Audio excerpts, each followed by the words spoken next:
அனைவருக்கும் வணக்கம். நான் பவானி பேசுகிறேன். என்னோட இன்ஸ்டா பேஜ்லையும் சரி, யூடியூப்லையும் சரி சப்போர்ட் பண்ணுற எல்லாருக்கும் நான் என்னோட மனமார்ந்த நன்றியை சொல்லிக்கிறேன். இன்றைக்கி நம்ம ஜோதிட வகுப்பில் கிளாஸ் 6 தான் நம்ம பார்க்க போகிறோம். இதில் இந்த தலைப்பு ரொம்ப ரொம்ப முக்கியமான, அதே சமயம் ப்ராக்டிக்கலான ஒரு விஷயம், திதி கணக்கீடு, திதி கால்குலேஷன் சொல்லுவாங்க. இது ஒரு ஜோதிடராக நம்ம இருக்கும்போது இந்த கால்குலேஷன்லாம் நம்ம இந்த சுஸ்திர வாய்ப்பாடு கண்டிப்பாக தெரிஞ்சுக்கணும். நம்ம ஒவ்வொரு திதியை கண்டுபிடிக்க தெரிஞ்சுக்கணும். திதிக்கு எந்தெந்த டிகிரியில் இருக்குதுன்னு தெரிஞ்சுக்கணும். ஒவ்வொரு நாளும் நம்ம இருக்கிற இடத்துல சூரியன் மூணோட அளவுகள் டிகிரிலாம் தெரிஞ்சுக்கணும். அந்த டிகிரி எந்த ராசியில் இருக்குதுன்னு அந்த ராசியும் நம்ம தெரிஞ்சுக்கணும். இது ஒன்றொன்னா நம்ம ஒவ்வொரு மேத்தமெட்டிக்ஸ்லாம் இருக்குது. இன்னைக்கு நம்ம என்ன பார்க்க போகிறோம்னா திதியோட மேத்தமெட்டிக்ஸ் தான் நம்ம இன்னைக்கு பார்க்க போகிறோம். ஓகேங்களா? இப்போ டெய்லி காலண்டரில் திதியை பார்க்குறோம். ஓகேங்களா? இன்னைக்கு நவமி போட்டிருக்கு, பஞ்சமி போட்டிருக்கு. ஒரு பிகினஸாக இருக்கும்போது நம்மளுக்கு இதுதான் தெரியும். ஆனால் ப்ராக்டிக்கலாக நம்ம ஒரு ஜோசியராக நம்ம பார்க்கும்போது இதுக்கு பின்னாடி உள்ள ஃபார்முலாஸ், திதியை கண்டுபிடிக்கிற முறையை தான் நான் இன்னைக்கு உங்களுக்கு சொல்லி தரப்போறேன். இதை நம்ம எப்படி நம்ம கணக்கு போடுறது, அதோட ஜோதிட பயன்பாடுகள்லாம் என்ன, அப்புறம் இதை பற்றி கூகுளில் எப்படி தேடணும், எப்படி கற்றுக்கணும், இதை ஃபுல் டீட்டெயிலாக தான் நான் இந்த வீடியோவில் சொல்லி தரப்போகிறேன். ஏன்னா பிக்னஸாக இருக்கும்போது உங்களுக்கு பஞ்சாங்க புக்கெலாம் இருக்காது. அதே மாதிரி அக்யூரேட்டாக நம்ம இருக்கிற பிளேஸில் சூரியனோட பாதையும் சந்திரனோட பாதையும் எந்த ராசியில் இருக்குது, எந்த திதியில் இருக்குது, இதை தெரிஞ்சால் மட்டும்தான் உங்களால் ஜாதகம் எழுத முடியும். ஓகேங்களா? ஜாதகம் பார்த்து நம்ம சொல்கிறதும் ஒரு பக்கம் இருக்குது. ஆனால் ஒரு ஜாதகம் கண்டித்து நம்ம சொல்கிற அளவுக்கு நம்ம போகணும்னா இன்னும் நம்ம அட்வான்ஸ் லெவலில் தெரிஞ்சுக்கணும். இதில் நான் இன்றைக்கி சொல்லித்தரது திதியோட கணக்கீடு தான். உங்களுக்கு சுஸ்திர வாய்ப்பாடு தான் உங்களுக்கு இந்த வீடியோவில் சொல்லித்தர போகிறேன். நோட் புக்கு எடுத்து வச்சுக்கோங்க, ரொம்ப யூஸ்ஃபுல்லாக இருக்கும். ஃபஸ்ட்டு திதி அப்படி என்னன்னு சிம்பிளாக தெரிஞ்சுக்கலாம். சூரியனுக்கும் சந்திரனுக்கும் நடுவில் இருக்க தூரத்தை வச்சு தான் திதியை சொல்லுவாங்க. மொத்த தூர அளவு 360 டிகிரி. நல்லா கொஞ்சம் கற்பனை பண்ணி பாருங்க. சூரியன், பூமி, சந்திரன் இதோட மூணும் ஒரே அளவு, அப்படியே சுற்றி வர அளவு 360 டிகிரி. பூமி சூரியனை நோக்கி சுத்துது, சந்திரன் பூமியை நோக்கி சுத்துறாரு. அப்போ ஒவ்வொரு சுத்து வளைவும் மொத்த வட்ட பாதையும் 360 டிகிரி.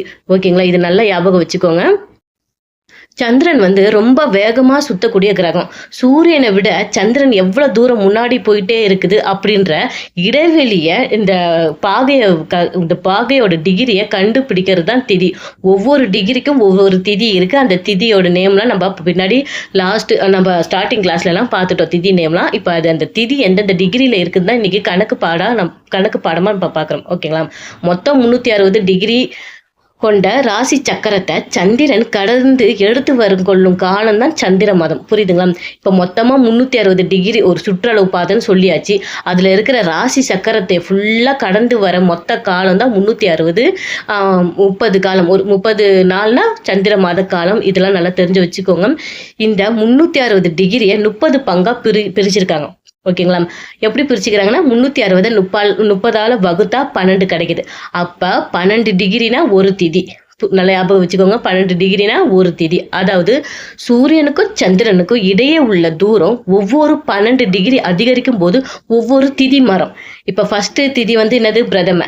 இப்போ இந்த 12 ரெண்டாவது டிகிரி நம்மளுக்கு ரெண்டாவது திதி தெரியணும்னா 2 பெருக்கல் 12 போட்டால் அதோட ஆன்சர் 24 வரும். அதோட டிகிரி தான் ரெண்டாவது திதி.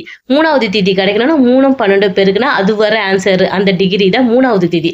இந்த மாதிரி நம்ம கணக்கு பண்ணிக்கிட்டு ஒரு அட்டவணை மாதிரி நம்ம போட்டு வச்சுக்கணும். பின்னாடி ஒரு எக்ஸாம் டைம்லலாம் இதெல்லாம் ரொம்ப யூஸ்ஃபுல்லாக இருக்கும்.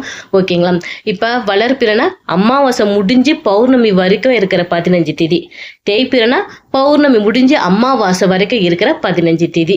இது உங்களுக்கு தெரிஞ்சிருக்கும். இப்போ இதை எப்படி மேத்தமெட்டிக்கலாக கணக்கு போடுறது அப்படின்னு நம்ம பார்க்கலாம். இதுக்கான ஃபார்முலா ரொம்ப ஈஸி தான். இப்போ ஜோதிடத்தில் ஒரு குறிப்பிட்ட நேரத்துக்கான கிரக புஷ்படம்னா அதோட ரேகைகள். ஓகேங்களா? அதை வச்சு கணக்கிடுவாங்க. நமக்கு தேவையான சந்திரனோட நீளமும் சூரியனோட நீளமும் நம்மளுக்கு தேவைப்படும். ஓகேங்களா? இதை நான் முன்னாடியே சொன்னேன். 360 30ஆல் வகுத்தா 12 டிகிரி கிடைக்கும். 12 டிகிரி தான் ஒவ்வொரு திதி. ஓகேங்களா? இது நல்லா ஞாபகம் வச்சுக்கோங்க. இப்போ ஸ்க்ரீனில் பாருங்கள். இப்போ உங்கள் ஜாதகத்தில் இல்லைன்னா இன்றைக்கி கிரக நிலையில், இப்போ எக்ஸாம்பிளுக்கு சொல்கிறேன், சந்திரனோட அளவு 245 டிகிரி இருக்குது. சூரியனோட அளவு 85 டிகிரி இருக்குது. இப்போ ஃபார்முலா படி நம்ம என்ன பண்ணணும்னா சந்திரனோட அளவும் சூரியனோட அளவும் மைனஸ் பண்ணணும். புரியுதுங்களா? மைனஸ் பண்ணால் 160 கிடைக்கும். இப்போ அதை வந்து 12ஆல் வகுக்கணும். புரியுதுங்களா? நல்லா புரியுதுங்களா? அப்போ தான் உங்களுக்கு வந்து திதி கிடைக்கும். 12ஆல் வகுக்கணும். வகுத்தா உங்களுக்கு 13.33 கிடைக்குது. உங்களுக்கு ஆன்சர் வந்து ஈவு மீதி கிடைக்குதா? இங்கே முழு எண்ணா நம்ம மாற்றணும்.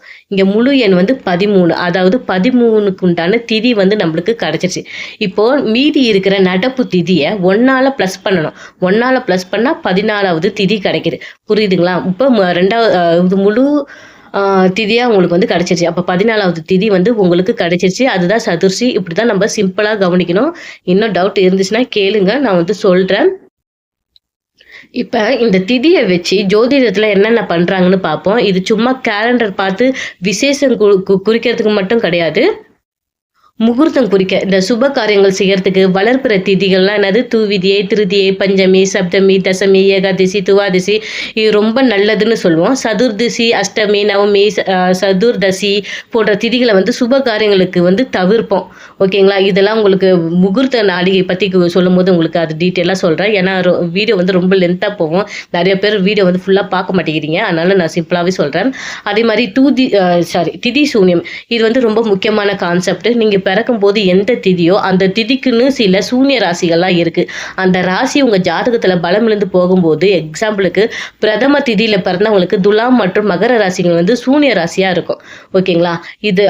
இதெல்லாம் வந்து பார்க்கணும். அதே மாதிரி பிறந்த திதியோட குணம், நீங்க எந்த திதியில பிறந்தீங்களோ அது உங்களோட மனநிலை, குணம் மற்றும் வாழ்க்கை முறையை வந்து தீர்மானிக்கும். எக்ஸாம்பிளுக்கு ஏகாதசியில பிறந்தவங்க வந்து ஆன்மீக நாட்டம் கொண்டவர்களா இருப்பீங்க.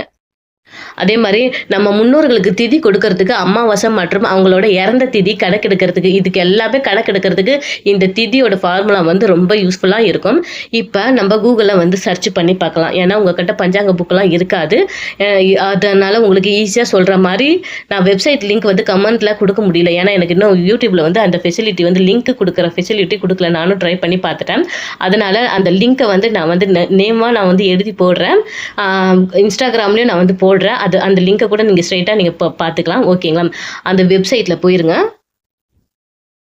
இப்போ இந்த வெப்சைட் லிங்க் வந்து நேம் பாருங்க.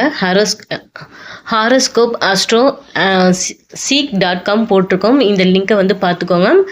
இதோட நேம் வந்து நான் கீழே கொடுக்குறேன். அதை நீங்கள் பார்த்து கூட டைப் பண்ணிக்கோங்க. ஏன்னா என்னால் லிங்க் வந்து கொடுக்க முடியல. யூடியூப்பில் எனக்கு ஆப்ஷன்ஸ் வந்து இன்னும் கொடுக்கல, அந்த ஃபெசிலிட்டிஸ் வந்து கொடுக்கல. இப்போ நீங்கள் வந்து ஓப்பன் பண்ணிங்கன்னா இதோட வெப்சைட் வந்து உங்களுக்கு வந்து மொபைலில் கிடச்சிரும். ஓகேங்களா?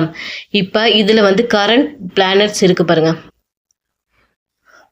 இதை வந்து நீங்கள் ஆன் பண்ணிங்கன்னா உங்களுக்கு இந்த பேஜ் வந்துடும். கரண்ட் இதில் வந்து இப்போ என்ன இருக்குதுன்னு உங்களுக்கு தெரிஞ்சிடும். அந்த சூரியனும் சந்திரனோட பாகை வந்து உங்களுக்கு தெரியும். இப்போ இந்த மாதிரி உங்களுக்கு லைவ் லொக்கேஷன் வந்து உங்களுக்கு காட்டும். நீங்கள் வந்து உங்களோட மாவட்டத்தை, உங்கள் பிளேஸை வந்து நீங்கள் போட்டு பாருங்கள். இதோ இங்கே இருக்குது பாருங்கள், சேஞ்ச் யுவர் லோக்கல் டைம்னு இருக்குது பாருங்களேன். இதை நீங்கள் ப்ரெஸ் பண்ணுங்கள். இப்போ நான் வந்து சென்னை இருக்கனால சென்னை மாவட்டத்தை போடுறேன். CHE சென்னை வந்து கிடச்சிருச்சு. அதை வந்து நான் போட்டுட்டேன். இப்போ செட் டைம் ஜோன் இருக்கு பாருங்கள், அதை ப்ரெஸ் பண்ணிங்கன்னா உங்களுடைய அக்யூரேட்டான அந்த சன் மூனோட அளவுகள் வந்து உங்களுக்கு தெரிய ஆரம்பிச்சிடும். இப்போ பாருங்கள், சன் வந்து எங்கே இருக்குன்னு பாருங்கள். அதோ இந்த மாதிரி புள்ளி இருக்குதுங்களா, இதுதான் சன். ஓகேங்களா? மூன் வந்து இதோ இருக்குது பாருங்கள், அரை நிலா, இதுதான் மூன். ஓகேங்களா? நல்லா புரிஞ்சுக்கோங்க. இப்போ சன் வந்து 2 டிகிரியில் இருக்குது, உங்களுக்கு தெரியுது பாருங்களா, 2 டிகிரியில் இருக்கா. அதே மாதிரி மூன் வந்து 21 டிகிரியில் இருக்குது. புரியுதுங்களா? இப்படி வச்சு தான் பார்க்கணும். ஓகேங்களா? இப்போ கரெக்டாக சென்னை மாவட்டத்தில் வந்து நான் பார்க்குற டைமில் வந்து சூரியன் வந்து 2 டிகிரியில் இருக்கிறாரு கடகராசியில். அதே மாதிரி மூன் வந்து 21 டிகிரியில் இருக்குது. ஓகேங்களா? இதை வந்து நீங்கள் இந்த மாதிரி தான் நீங்கள் டெய்லி கணக்கு பண்ணி வச்சுக்கணும். ஏன்னா நீங்கள் வந்து ஒரு ஜாதகம், ஒரு திதியை கணக்கிடும் போது அந்தந்த டைமுக்கு உண்டான பிளேஸுக்கு உண்டான சூரியன் சந்திரன் எந்த டிகிரியில் இருக்கிறாரு, எந்த ராசியில் இருக்கிறாரு, அதை பற்றிலாம் நம்ம டீட்டெயிலாக நம்ம தெரிஞ்சு வச்சுக்கணும். ஓகேங்களா? ஒரு அட்வான்ஸ் லெவலில் நீங்கள் ஒரு ப்ரொஃபஷனலாக போனோன்னா இதெல்லாம் தெரிஞ்சு வச்சுக்கணும். இப்போ வந்து திதியோட இதுதான் நான் உங்களுக்கு காமிச்சிக்கிறேன். இதோட ராசியோட திதி கணக்கீட்டு முறை, நாளிகை கணக்கீட்டு முறை, இந்த மாதிரி நிறையா இருக்குது. அது அட்வான்ஸ் கிளாஸ்லலாம் பார்த்துக்கலாம். இப்போ பேசிக்காக தெரிஞ்சு வச்சுக்கோங்க. இப்போ சென்னை மாவட்டத்தில் நான் இப்போ இருக்கிற டைமில் வந்து சூரியன் வந்து 2 டிகிரியில் இருக்கிறாரு, மூன் வந்து 21 டிகிரியில் இருக்கிறாரு. இந்த மாதிரி தான் நம்ம தெரிஞ்சு வச்சுக்கணும். புரியுதுங்களா? இந்த கிளாஸ் உங்களுக்கு டீட்டெயிலாக புரிஞ்சிருக்கும்னு நினைக்கிறேன். இன்றைக்கி கிளாஸ் திதினா என்ன, அதோட பின்னணிலாம் என்ன, மேத்தமெட்டிக்ஸ் ஃபார்முலாலாம் என்னன்னு பற்றி அதை வச்சு ஜோதிடத்தில் எப்படி பயன்படுத்துறதுக்கு, கூகுளில் எப்படி நம்ம முழுசாக பார்க்குறதுக்கு, இந்த ஃபார்முலா வச்சு உங்கள் ஜாதகத்தில் சந்திரன் சூரியன் டிகிரியை போட்டு நீங்கள் எந்த திதியில் பிறந்திருக்கீங்கன்னு கணக்கு பண்ணி பார்க்குறதுக்கு எல்லாமே உங்களுக்கு வந்து யூஸ்ஃபுல்லாக இருக்கும்னு நினைக்கிறேன். இந்த வீடியோ ஏதாச்சும் டவுட் இருந்தால் கமெண்ட்ஸில் சொல்லுங்கள். இந்த வீடியோ உங்களுக்கு பிடிச்சிருந்துச்சுன்னா லைக் பண்ணுங்கள், உங்கள் ஜோதிட நண்பர்களுக்கும் ஷேர் பண்ணுங்கள். அடுத்த கிளாஸ் 7ல் வந்து நம்ம பார்க்கலாம். நன்றி, வணக்கம்.